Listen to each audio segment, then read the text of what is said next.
Salak sebagai buah asli Indonesia telah dikenal di seluruh penjuru tanah air. Buah yang memiliki duri di seluruh bagian kulitnya ini memiliki rasa yang khas. Tidak jarang buah ini menjadi oleh-oleh khas dari kota Yogyakarta. Desa Bangunkerto adalah salah satu desa di Kecamatan Turi, Kabupaten Sleman, Yogyakarta, yang sekarang penduduknya banyak membudidayakan buah salak. Salak sekarang menjadi simbol dari Desa Bangunkerto.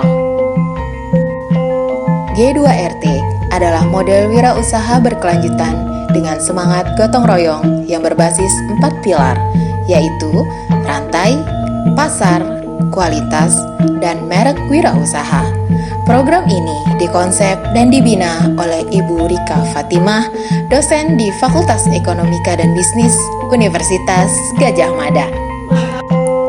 Saat ini, melalui kerjasama antara Badan Usaha Milik Desa Bangunkerto dengan program G2RT, salak telah diolah menjadi berbagai macam makanan olahan seperti dodol salak, geplak salak, dan bakpia salak.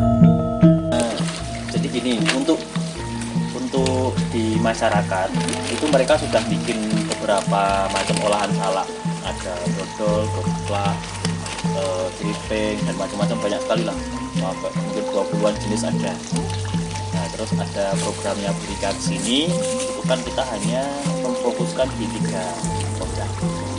Ada geplak, bakpia, sama dodol. Berkat adanya kerjasama ini, kini ibu-ibu anggota BUMDes Bangunkerto mampu untuk meningkatkan pendapatannya. Bahkan saat ini telah dilakukan kerjasama dengan komunitas ekspor Muslim Indonesia untuk mengekspor produk unggulan desa ke negara Turki. Harapannya, dengan kegiatan ekspor ini, produk olahan lokal bisa menjadi produk global. Tim Liputan melaporkan.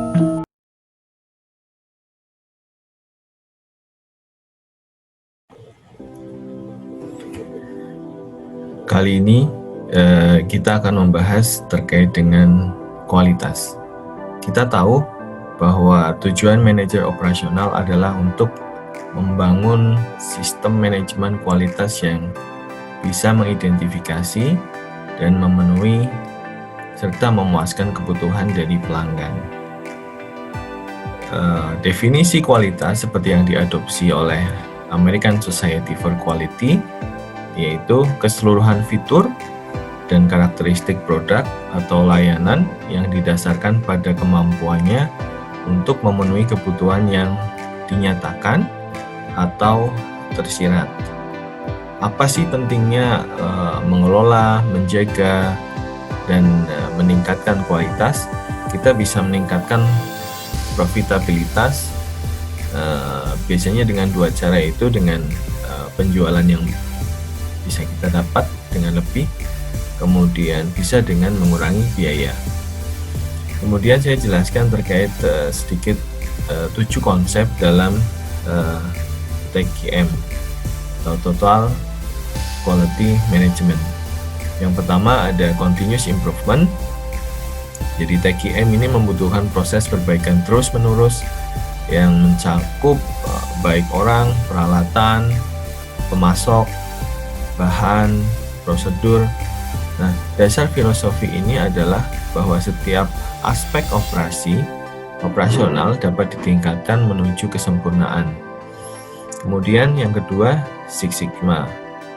Ada sebuah program yang dirancang untuk mengurangi cacat yang membantu menurunkan biaya, menghemat waktu, dan meningkatkan kepuasan dari pelanggan. Kemudian employee empowerment atau pemberdayaan karyawan, artinya melibatkan karyawan dalam setiap langkah proses produksi. Ada beberapa teknik yang biasanya dipakai, di antaranya membangun jaringan komunikasi karyawan, kemudian mengembangkan supervisor yang terbuka dan mendukung, dan lain sebagainya. Kemudian ada benchmarking, yaitu bagaimana memilih dan menjadikan suatu proses atau aktivitas dengan kinerja terbaik baik dari segi produk, layanan, biaya, dan sebagainya untuk kita adopsi dalam proses bisnis kita. Kemudian just in time ini sistem yang memang dirancang untuk memproduksi atau mengirimkan barang sesuai dengan kebutuhan kita. Kemudian ada konsep Taguchi yang memiliki tujuan dalam meningkatkan kualitas produk dan proses. Ada 3 konsep, yaitu quality robustness, yaitu produk yang dibuat untuk memenuhi kebutuhan pelanggan secara konsisten. Kemudian target oriented quality, untuk menghadirkan produk yang tepat sasaran. Dan terakhir quality loss function, ada sebuah fungsi matematika yang mengidentifikasi semua biaya yang terkait dengan kualitas yang buruk dan menunjukkan bagaimana biaya itu meningkat seiring dengan pergerakan output jauh dari nilai target yang kita tetapkan. Kemudian konsep terakhir dari TQM adalah knowledge of TQM tools. Ada beberapa tool yang bisa kita gunakan sesuai fungsinya dalam TQM.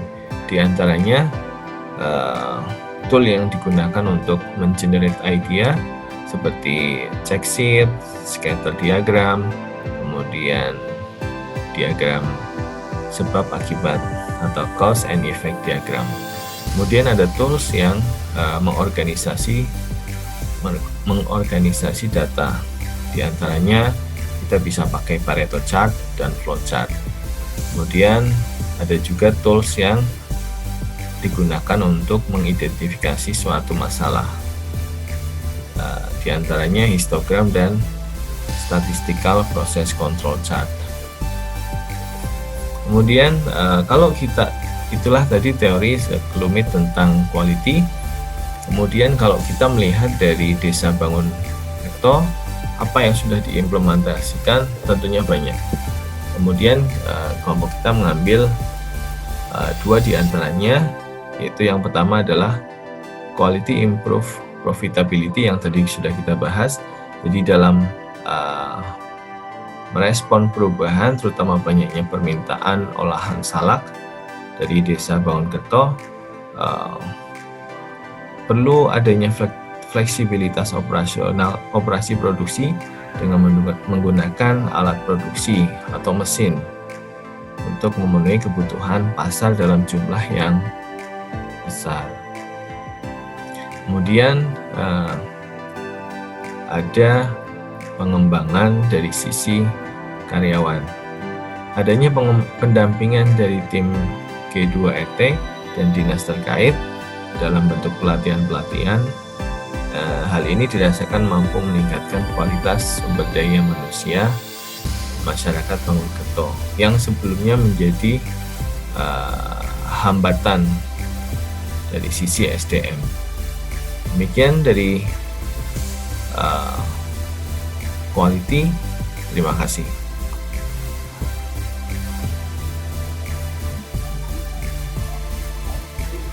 Baik, saya bisa menyoroti yang menjelaskan tentang proses pengolahan produk salak di Desa Bangun Kerto.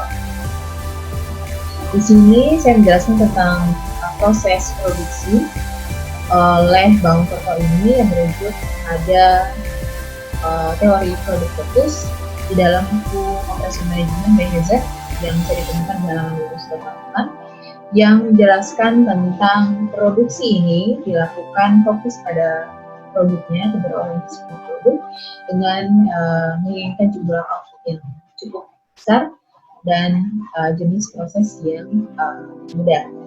Kemudian di dalam Bangun Kerto ini kami memperhatikan beberapa hal terkait dengan produk ini. Yang pertama adalah buah salak, di mana salak biasanya sangat berlimpah yang bisa dijadikan sebagai bahan baku untuk salaknya.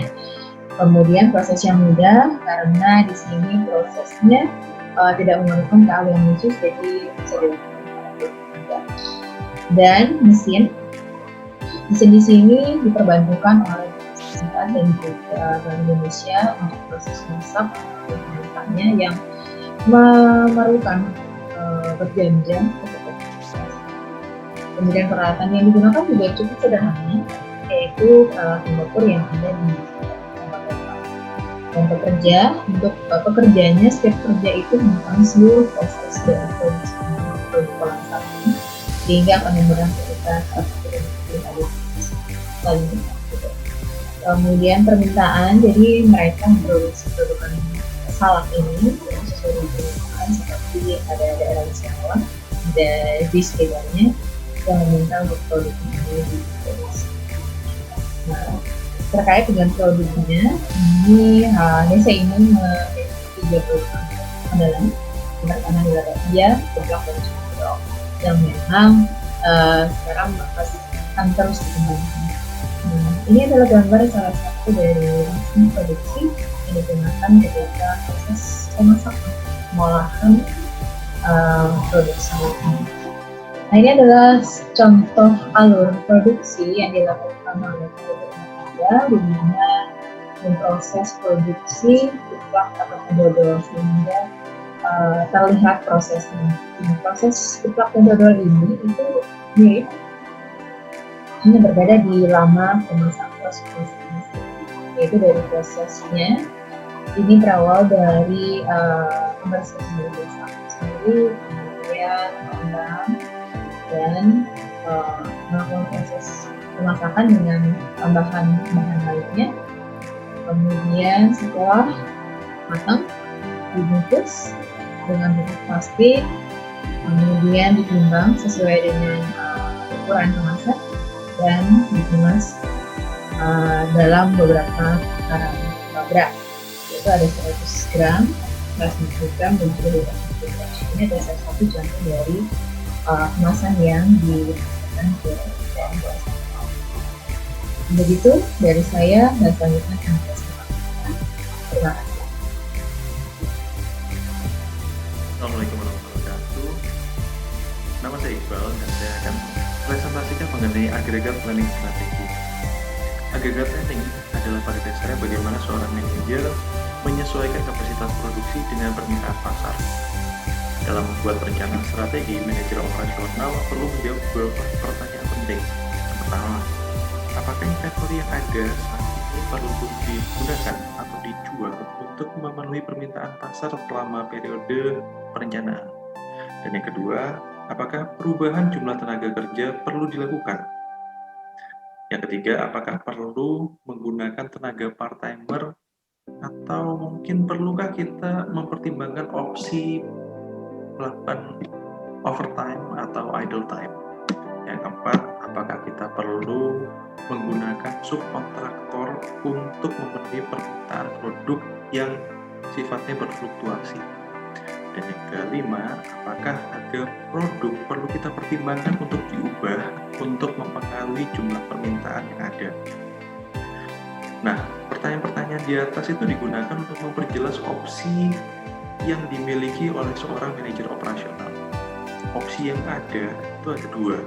Yang pertama adalah opsi kapasitas atau capacity option, dan opsi permintaan atau demand option. Nah, yang pertama ini adalah mengubah level stok persediaan. Maksudnya gimana? Penyesuaian stok itu dapat dilakukan melalui menyimpan stok pada saat permintaannya rendah. Nah, stok ini disimpan sampai nanti permintaannya meningkat lagi. Nah, yang kedua, menambah atau mengurangi pegawai. Jumlah pegawai ini yang bekerja kita sesuaikan dengan angka permintaan dari pasar. Kalau permintaannya meningkat, maka jumlah pegawainya kita tambah, dan sebagainya. Kemudian overtime atau idle time itu yang dimaksud adalah kita modifikasi angka produksi pada saat dengan cara apa? Dengan cara kita tambah jam kerjanya.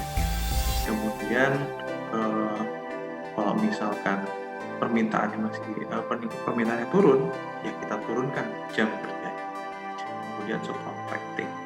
Nah, ini artinya apa? Pada saat permintaan di titik puncak, nah kapasitas kerjanya kita juga sudah sampai puncak, sudah mati-matian kerja, tapi permintaannya nambah lagi. Nah, kita subkan kepada pihak ketiga. Nah, yang terakhir, part time itu biasanya kita pada sektor industri jasa bekerja part time itu kita perbantukan, kita gunakan untuk memenuhi kebutuhan secara temporer. Nah, untuk demand option-nya kita mempengaruhi permintaan. Nah, opsi mempengaruhi permintaan ini maksudnya apa sih? Nah, pada saat jumlah permintaannya lagi rendah, maka kita lakukan advertising, kita promosi, kita berikan diskon agar apa? Agar permintaannya meningkat lagi. Kemudian ada opsi back ordering. Nah, back ordering ini artinya apa? Pada saat permintaannya lagi tinggi, nah kita terima permintaannya, itu permintaan pasar itu kita terima, tapi produk atau jasanya kita deliver di kemudian hari. Nah, kemudian ada yang namanya counter seasonal production, jadi itu pemenuhan 2 atau lebih permintaan secara waktu itu bertolak belakang. Nah, kemudian ini kita membahas mengenai agregat planning. Agregat planning ini sebenarnya kalau berdasarkan lama periode waktunya itu digolongkan ke dalam kategori intermediate planning. Kenapa? Karena pada perencanaannya dia membutuhkan satu, pengukuran jumlah unit penjualan dan output yang tepat. Kemudian dia itu berhubungan dengan perkiraan terhadap permintaan produk dalam jangka waktu intermediate, kira-kira 3 sampai 18 bulan. Kemudian dia juga membutuhkan metode perhitungan biaya yang relevan. Dan terakhir, dia juga membutuhkan model yang dapat mengkombinasikan antara perkiraan permintaan dan biaya yang akan dihabiskan. Nah, teman-teman bisa lihat di sini dalam gambar itu ada ibu-ibu yang membantu ibu-ibu lainnya. Nah, di sini ini bisa menjadi ilustrasi agregat planning dalam capacity options di slide sebelumnya. Dalam hal apa? Part-timer. Di sini ada penambahan tenaga kerja part-timer untuk mengejar target kapasitas produksi di BUMDes Bangunkerto. Nah, di sana ibu-ibu ini dapat diperbantukan atau bahkan mungkin secara sukarela membantu jika kebutuhannya lagi meningkat sekali, sehingga ibu-ibu ini secara temporer datang membantu memenuhi kebutuhan pasar atau permintaan pasar, sehingga satu, BUMDes dapat memenuhi permintaan pasar, dan kedua, si ibu ini pun juga mendapatkan penghasilan. Sekian, terima kasih.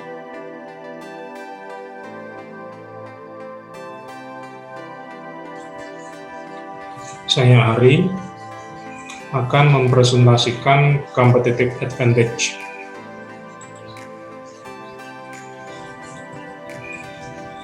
Perusahaan mencapai misi dengan 3 cara konseptual, yaitu diferensiasi, kepemimpinan biaya, dan respons. Masing-masing dari 3 strategi tersebut memberikan kesempatan bagi manajer operasi untuk mencapai keunggulan kompetitif. Dan menurut Heiser, keunggulan kompetitif menyiratkan terciptanya sistem yang memiliki keunggulan unik atas pesaing. Setelah adanya pendampingan dari tim G2R, bahan dasar salak tersebut diolah menjadi produk olahan sehingga meningkatkan kualitas dan harga produk tersebut. Harga dan kualitas produk sebaiknya disesuaikan dengan target pasar yang akan dibidik dan diperlukan identifikasi kebutuhan dan keinginan konsumen. Produk yang dibuat disesuaikan dengan target pasar dan dapat mempengaruhi konsumen dalam pengambilan keputusan pembelian.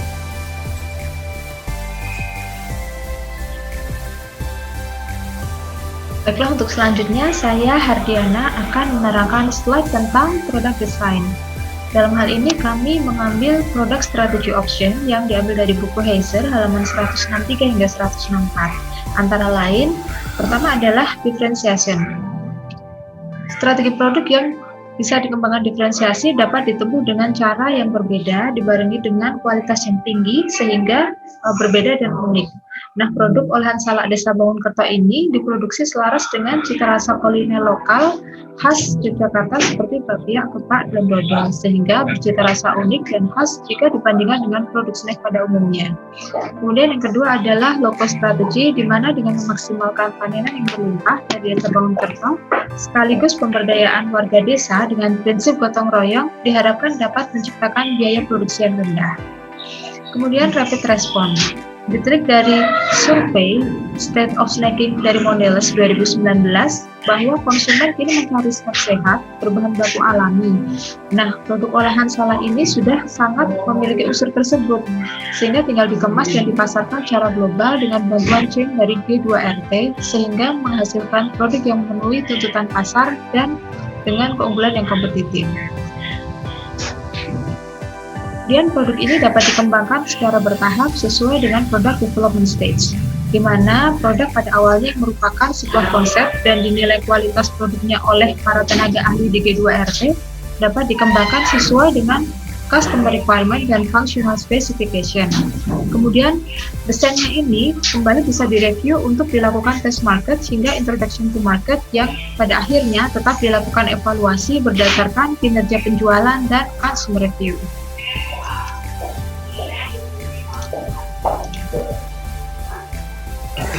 Baik, saya akan melanjutkan presentasi mengenai service design. Yang pertama adalah proses chain network yang ada di PPT chapter 5 product design slide edition 48.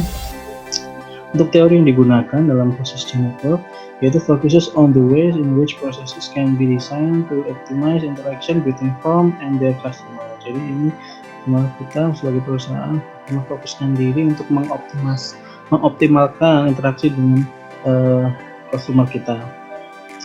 Untuk justifikasi Desa Bangunkerto yaitu rantai pasar olahan salak dimulai dari panen buah salak, kemudian dipanen oleh buah salak oleh petani, kemudian proses produksinya dilakukan oleh rumah tangga atau UKM, kemudian dipasarkan melalui berbagai media dan pameran dari dalam hingga luar negeri. Dalam proses pemasaran ke luar negeri, Desa Bangunkerto sudah bekerja sama dengan KEMI.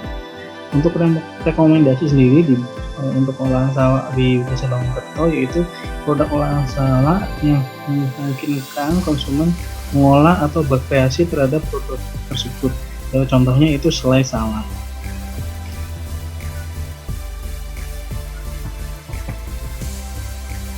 Nah, kemudian yang kedua, desain yang kedua yaitu the independent processing. Untuk teori yang digunakan yaitu the independent processing, the agent is the step in which the supplier and or the customer is acting on resources for its maximum control.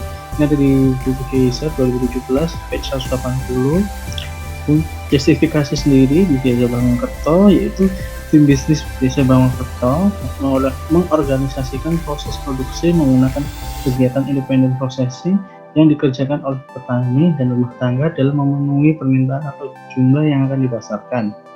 Untuk rekomendasinya, sebaiknya perlu ditambahkan proses interaksi yang lain seperti direct interaction, di mana ada konsumen dapat interaksi atau mengetahui langsung dalam proses pembuatan hasil-hasil dari olahan salak di Desa Bangunkerto. Contohnya ini ada di Bapia 25 yang di dekat Malioboro. Di sana di pabrik Bapia 25 masyarakat atau konsumer bisa melihat sendiri bagaimana proses pembuatan Bapia 25 sebelum dikemas dan dijual di pasaran. Baik, terima kasih.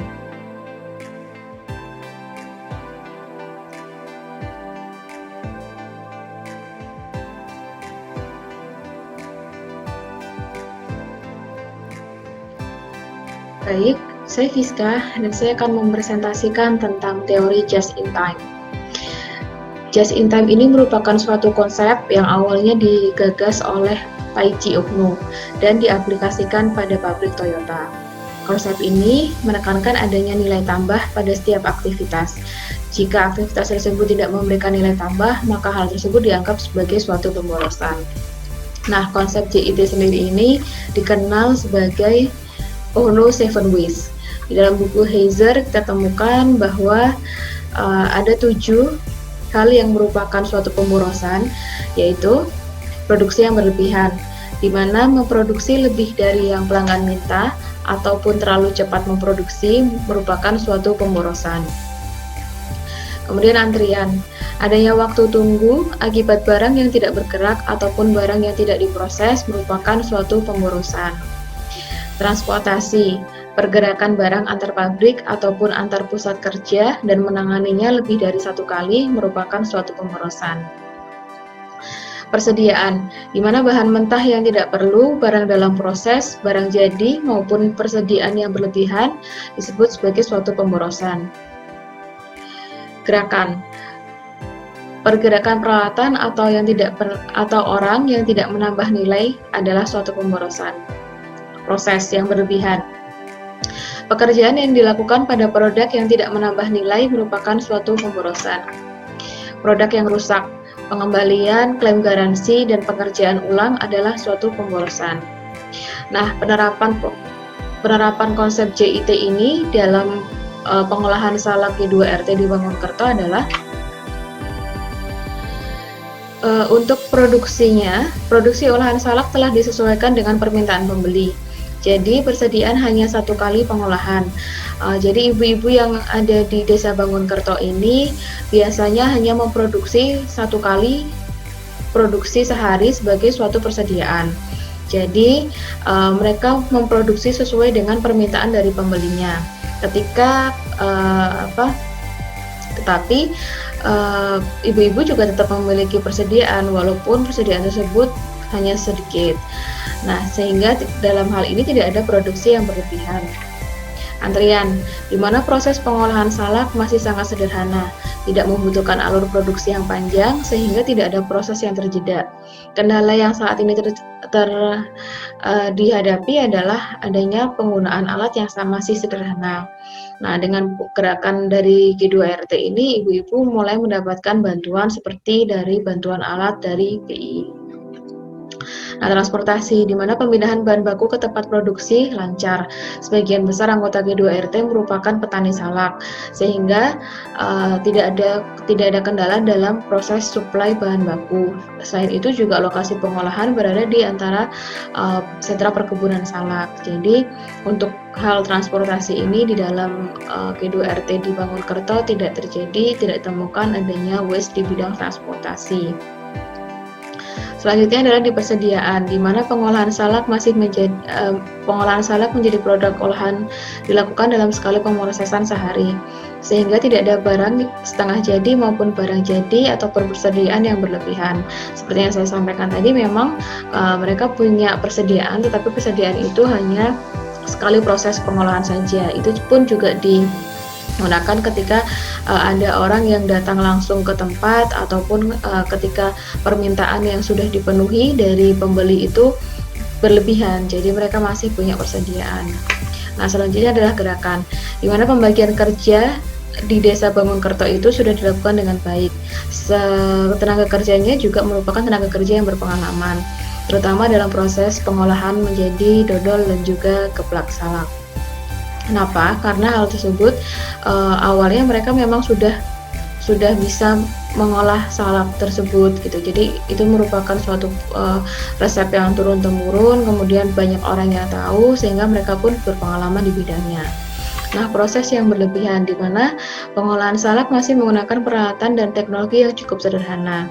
Jadi dalam hal ini kita tidak melihat adanya waste di bidang proses yang berlebihan. Yang terakhir adalah produk yang rusak. Produk yang rusak ini bisa diminimalisir dengan adanya produk yang bersertifikasi dan memenuhi standar. Jadi sejauh ini produk olahan salak ini sudah mempunyai sertifikasi halal dan juga saat ini sedang dalam proses untuk memperoleh informasi nilai gizi. Sekian presentasi dari saya. Terima kasih.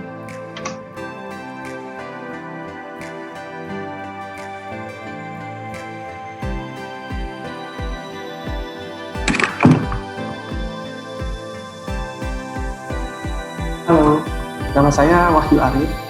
Saya berprofesi di bidang konstruksi. Jadi saya akan memberikan penjelasan terkait rencana layout desain industri kecil G2R di Desa Bangunkerto. Nah, ini rencana layout desain yang kami buat, dan ini ada visualnya juga terkait bangunan untuk operasional industri kecil G2R di Desa Bangunkerto. Jadi seperti yang kita ketahui, tanah di Jogja itu harganya cukup mahal, sehingga bagaimana caranya dengan lahan yang tidak begitu luas kita bisa membuat layout desain dan bangunan untuk operasional industri kecil G2R di Desa Bangunkerto. Jadi bangunan ini berdiri di lahan kurang lebih meter persegi dengan konsep minimalis, menggunakan 3 kontainer dengan 2 kontainer sepanjang 40 feet dan juga 1 kontainer dengan panjang 20 feet. Disusun 2 tingkat yang dihubungkan oleh tangga. Bangunan ini kami buat berbentuk huruf L. Jadi kalau kita lihat visualnya di sini, yang untuk lantai 1 bagian memanjang ini kontainer 40 feet, dan juga lantai 2 juga ada kontainer 40 feet, sedangkan kontainer 20 feet kami tempatkan di area belakang yang melintang. Untuk fungsi ruang, di lantai 1 ada ruang inventory, ada ruang produksi, dan juga ruang pengemasan. Sedangkan di lantai 2 kami tempatkan kantor, co-working space, dan juga area penjemuran. Di area ini kami berikan sedikit penghijauan supaya area tersebut terlihat lebih segar, sejuk, dan hijau. Nah, untuk penjelasan penempatan ruangnya, jadi di lantai 1 kenapa kami tempatkan ruang inventory, ruang produksi, dan ruang pengemasan? Karena di lantai 1 ini aktivitas produksi yang membutuhkan ruang space untuk akses kendaraan, untuk mobilisasi dan bongkar muat, sehingga ruang-ruangan ini kami tempatkan di lantai 1 untuk memudahkan itu. Ruang inventory kami tempatkan 1 pintu di depan untuk keamanan dan juga mempermudah petugas untuk melakukan pengecekan barang masuk dan keluar. Sedangkan di ruang produksi, kami beri pintu yang terhubung dengan ruang pengemasan. Hal ini untuk mempermudah koordinasi dan juga mempercepat proses dari produksi hingga pengemasan. Bagian belakang ruang produksi juga kami tempatkan pintu ke belakang menuju tangga ke ruangan penjemuran. Jadi ruang produksi ini terintegrasi antara ruang penjemuran, ruang produksi, hingga ke ruang pengemasan. Hal ini kami lakukan supaya proses operasional di ruang produksi ini lebih efektif dan efisien. Kemudian untuk di lantai 2 kami tempatkan kantor. Kenapa? Karena di kantor ini lebih banyak aktivitas orang. Jadi kalau aktivitas orang itu lebih fleksibel. Di ruang kantor ini kami tempatkan juga bagian keuangan, marketing, dan juga pelayanan. Di sebelah ruang kantor ada co-working space outdoor. Jadi co-working space ini kami buat untuk mengakomodir bagi pengunjung maupun karyawan yang menginginkan suasana santai.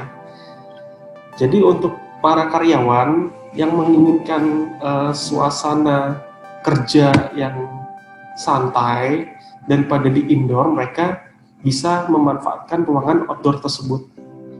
Dan juga bagi pengunjung yang datang, jika bila mereka menginginkan suasana yang nyaman, tidak di suatu ruangan, maka ruangan co-working space ini menjadikan salah satu alternatif bagi mereka yang menginginkan suasana santai.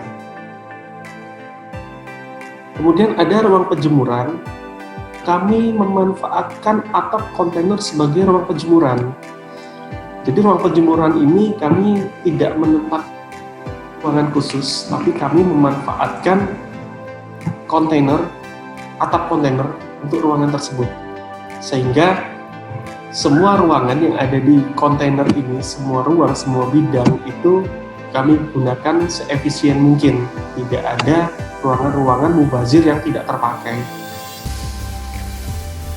Jadi konsep dari layout design ini yaitu bagaimana kita memanfaatkan 3 kontainer ini dengan lahan yang tidak begitu luas, tapi proses operasional bisa terakomodir dan juga adanya suasana ruang yang nyaman baik itu bagi karyawan maupun bagi pengunjung.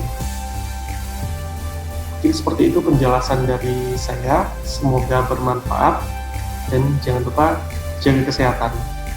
Maju terus G2R.